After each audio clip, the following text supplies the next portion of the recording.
Hey, Ellen here. Try not to be too backlit. I'm just going to talk about what my goals are for this time when I'm pretty much at home all the time. So this is going to mostly apply to those of you who are retired and a little older, but maybe my young friends that happen to watch this will get an idea too.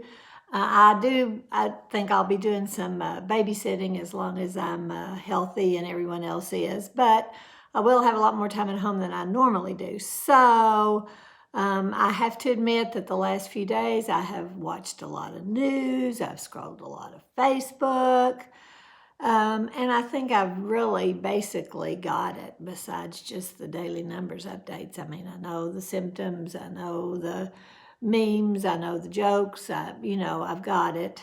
And it hasn't hit personally close to home yet, except for my mother's assisted living not taking any visitors. And, so I'm not feeling the real stress that I think probably we're going to feel in the future.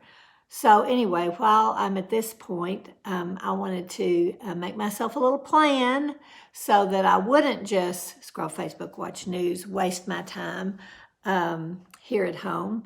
So I've come up with a little plan, and I've made myself a poster actually, and I can post a picture of this of just 6 things I'm going to do, and I'm not putting a time frame, but these are just things that I want to check off daily. That may come out backwards on this phone. Anyway, number 1, do something for somebody else. And this morning I did write some notes to some people who are in nursing homes or assisted livings. My church has a a Facebook page, and some of us put addresses on there. And so there were about 6 addresses of ladies that we could send little notes to. So that was, easy. I did that. Hopefully I'll continue that more than once. And this is a fun idea. If you haven't done this for your family, it's a great time to connect. And my family has a Facebook page that's private, a private group, and it's just members of our family and a few close friends. And that's where we can post like tons of pictures of the grandchildren and anything we want to post that, our family would want to see, but we don't want to inundate the whole world with it. You get tired of that. So I encourage you to create a Facebook group just for your family.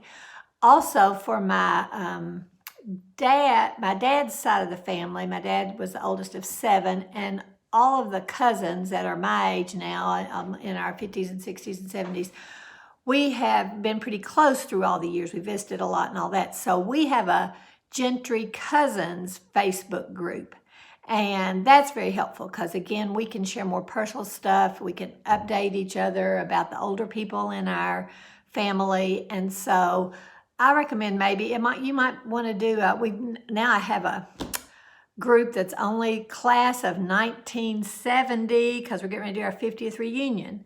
So again, this is a time when that's a good way to keep in contact with people without just putting your news out to the whole world on Facebook, is to make one of these groups, and it's easy to do, and I've forgotten how, but I'm sure you can figure it out. And that way you can maybe you're just posting something encouraging on that. That could be your thing you're doing for someone else. And then also, I've recommended this book before, Try Giving Yourself Away by David Dunn. And it says, I love this, a book for these troubled times.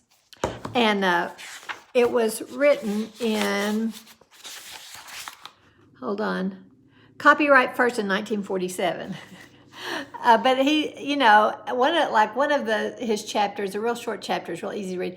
One of his chapters is give specific compliments. So if you're going through a drive-through and they give you good service, give a specific compliment and say, I like the way you all are always friendly and kind in the drive-through window, and you are one of my favorite people to get my coffee from, or whatever.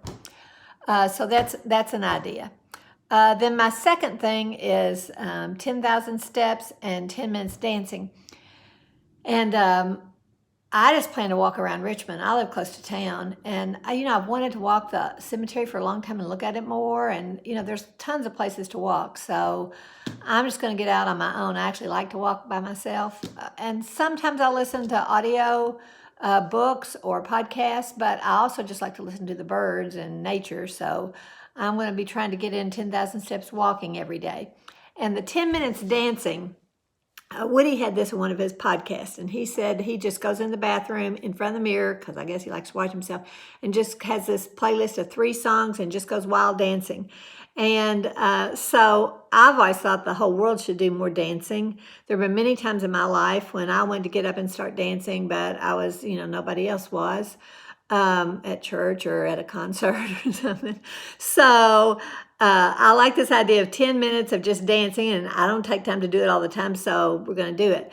And I wanted to tell you, with kids, if you're babysitting your grandkids like I have been some, there's if you go to YouTube and do Go Noodle, one word, there's all these great little cute dances that you can do with your grandkids or without your grandkids. And then that also leads you to other like dances that are just short dances that you can do if you like to kind of try to copy somebody. I'm not a very good dancer, but I do like to try to copy.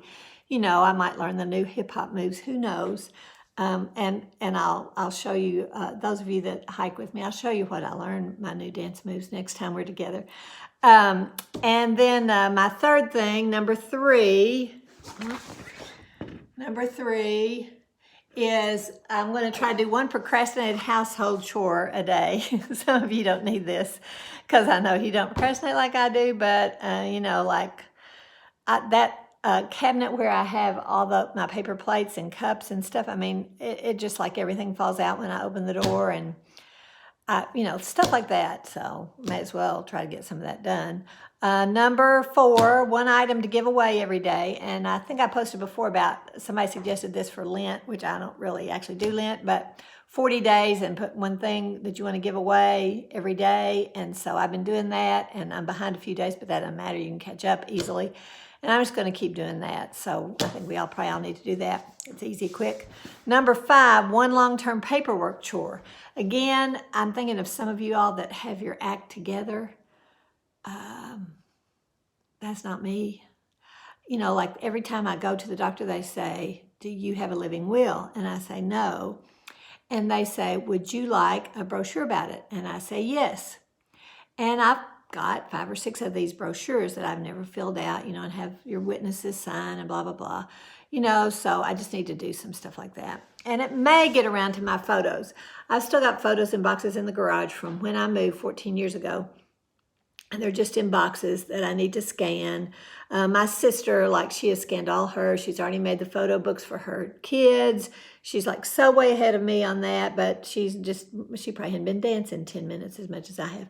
No, actually now she does. She goes to Zumba and stuff. So she's way ahead on me on that too. But anyway, I may get to the photos eventually. We'll see. Hopefully this won't last that long that I'll get to the photos.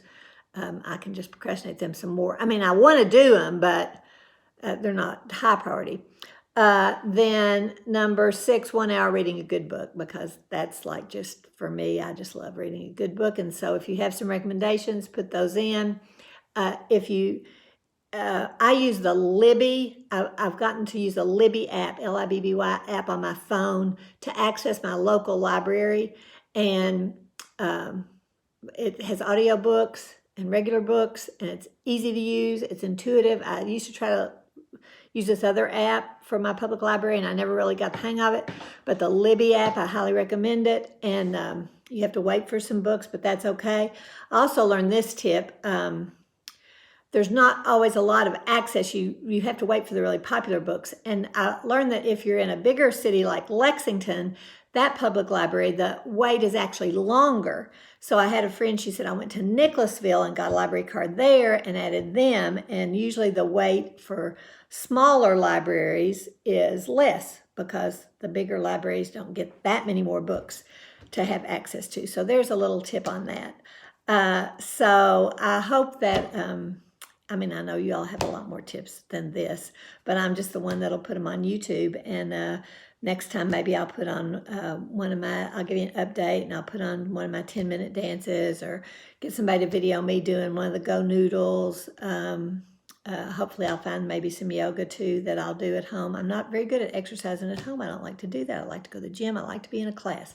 I like social interaction. So I'm having to plan what I can do while I'm just here by myself. I do like being by myself, but anyway. Okay, that's enough. Thank you all. This is an extra long YouTube video, longer than I usually make, but I figure, hey, what else have y'all got to do? See ya.